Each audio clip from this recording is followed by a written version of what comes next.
حضرت سیدنا عبد الرحمن بن احمد علیہ رحمۃ اللہ الصمد اپنے والد سے روایت کرتے ہیں کہ ایک مرتبہ ایک بوڑھی عورت حضرت سیدنا بکی بن مخلد علیہ رحمۃ اللہ الصمد کی خدمت میں حاضر ہوئی اور بڑے غمگین انداز میں یوں عرض گزار ہوئی: حضور، میرے جوان بیٹے کو رومیوں نے قید کر لیا ہے اور وہ زنجیروں میں جکڑا ہوا ان کے ظلم و ستم کا نشانہ بن رہا ہے۔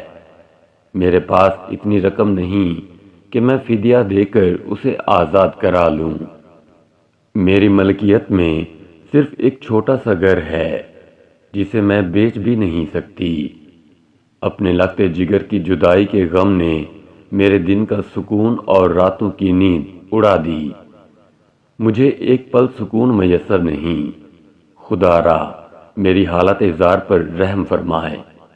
اگر آپ رحمت اللہ تعالی علیہ کسی صاحب حیثیت سے کہہ دیں گے تو وہ فدیہ دے کر میرے بیٹے کو آزاد کرا لے گا اور اس طرح مجھے قرار نصیب ہو جائے گا۔ اس بوڑھی ماں کی یہ مامتہ بھری باتیں سن کر آپ رحمت اللہ تعالی علیہ نے اسے تسلی دیتے ہوئے فرمایا: محترمہ، اللہ عز و جل پر بھروسہ رکھو، وہ ضرور کرم فرمائے گا۔ میں آپ کے معاملے کو حل کرنے کی کوشش کرتا ہوں، آپ بے فکر ہو جائیں۔ جب دکھیاری ماں نے ڈھارس بندھانے والی یہ باتیں سنی تو دعائیں دیتی ہوئی وہاں سے رخصت ہو گئی۔ راوی کہتے ہیں کہ جب وہ بڑھیا وہاں سے چلی گئی تو آپ رحمت اللہ تعالی علیہ سر جھکا کر بیٹھ گئے۔ آپ رحمت اللہ تعالی علیہ کے مبارک ہونٹوں کو جنبش ہوئی اور آپ رحمت اللہ تعالی علیہ کچھ پڑھنے لگے، لیکن ہم آپ رحمت اللہ تعالی علیہ کے کلام کو نہ سن سکے۔ آپ رحمت اللہ تعالی علیہ کافی دیر تک اسی حالت میں رہے۔ کچھ عرصہ بعد وہی بوڑھی عورت اپنے جوان بیٹے کے ساتھ آپ رحمت اللہ تعالی علیہ کی خدمت میں حاضر ہوئی۔ وہ آپ رحمت اللہ تعالی علیہ کو دعائیں دے رہی تھی اور آپ کا شکریہ ادا کر رہی تھی۔ پھر کہنے لگی: حضور، آپ رحمت اللہ تعالی علیہ کی برکت سے میرے بیٹے کو اللہ عز و جل نے قید سے رہائی عطا فرما دی ہے۔ اس کا واقعہ بڑا عجیب ہے۔ یہ خود اپنی رہائی کا واقعہ آپ رحمت اللہ تعالی علیہ کے سامنے بیان کرنا چاہتا ہے۔ یہ سن کر آپ نے فرمایا: اے نوجوان، اپنا واقعہ بیان کرو۔ تو وہ کہنے لگا: جب مجھے رومیوں نے قید کر لیا تو انہوں نے مجھے چند اور قیدیوں کے ساتھ شامل کر دیا۔ وہ ہم سے بہت زیادہ مشقت والے کام کرواتے۔ پھر ہم چند قیدیوں کو ایک بڑے شاہی عہدے دار کے پاس بھیج دیا گیا۔ اس کی ملکیت میں بہت سارے باغات تھے اور وہ بہت بڑی جاگیر کا مالک تھا۔ وہ ہمارے پاؤں میں بیڑیاں ڈال کر سپاہیوں کی نگرانی میں اپنے باغات اور کھیتوں میں کام کرنے کے لیے بھیجتا۔ ہم سارا دن زنجیروں میں جکڑے ہوئے جانوروں کی طرح کام کرتے۔ پھر شام کو واپس ہمیں قید خانے میں ڈال دیا جاتا۔ اس طرح ہم ان کی قید میں مشقتیں برداشت کر رہے تھے۔ ایک دن ایسا ہوا کہ جب شام کو ہمیں واپس قید خانے کی طرف لایا جا رہا تھا تو یکا یک میرے پاؤں میں بندھی ہوئی مضبوط بیڑیاں خود بخود ٹوٹ کر زمین پر آ پڑیں۔ جب سپاہیوں کو خبر ہوئی تو وہ میری طرف دوڑے اور چیختے ہوئے کہنے لگے: تو نے بیڑیاں کیوں توڑ ڈالیں؟ میں نے کہا: بیڑیاں خود بخود ٹوٹ گئی ہیں، میں نے تو ان کو ہاتھ بھی نہیں لگایا۔ اگر تمہیں یقین نہیں آتا تو دوسرے قیدیوں سے پوچھ لو۔ میری یہ بات سن کر سپاہی بہت حیران ہوئے اور انہوں نے جا کر اپنے افسر کو یہ واقعہ بتایا۔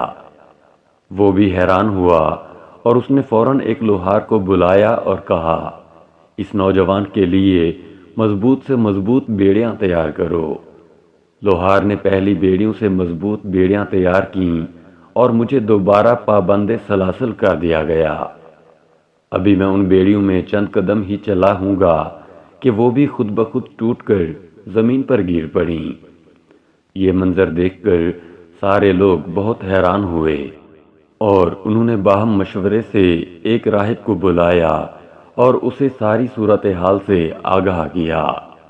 راہب نے ساری گفتگو سن کر مجھ سے پوچھا، اے نوجوان، کیا تمہاری والدہ زندہ ہے؟ میں نے کہا ہاں، الحمدللہ عز وجل، میری ماں زندہ ہے۔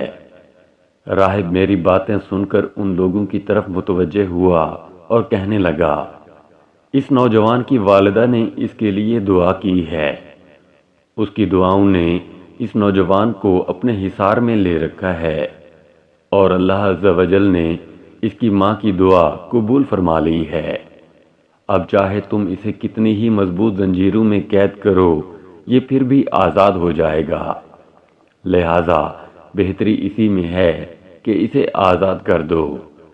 جس کے ساتھ ماں کی دعائیں ہوں اس کا کوئی کچھ نہیں بگاڑ سکتا۔ راہب کی یہ بات سن کر ان رومیوں نے مجھے آزاد کر دیا اور مجھے اسلامی سرحد تک چھوڑ گئے۔ جب اس نوجوان سے وہ دن اور وقت پوچھا گیا جس دن اس کی بیڑیاں ٹوٹی تھیں، تو وہ وہی دن تھا جس دن بڑھیا حضرت سید بکی بن مخلد علیہ رحمۃ اللہ الصمد کی بارگاہ میں حاضر ہوئی تھی اور اس نے دعا کے لیے عرض کی تھی، اور آپ رحمۃ اللہ تعالی علیہ نے اس کے بیٹے کے لیے دعا کی تھی۔ اسی دن اور اسی وقت نوجوان کو روم میں وہ واقعہ پیش آیا۔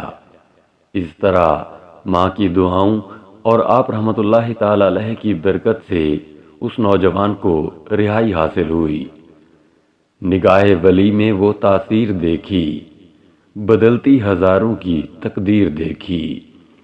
اللہ عز و جل کی ان پر رحمت ہو اور ان کے صدقے ہماری مغفرت ہو، آمین، بجاہ نبی الامین صلی اللہ تعالی علیہ وآلہ وسلم۔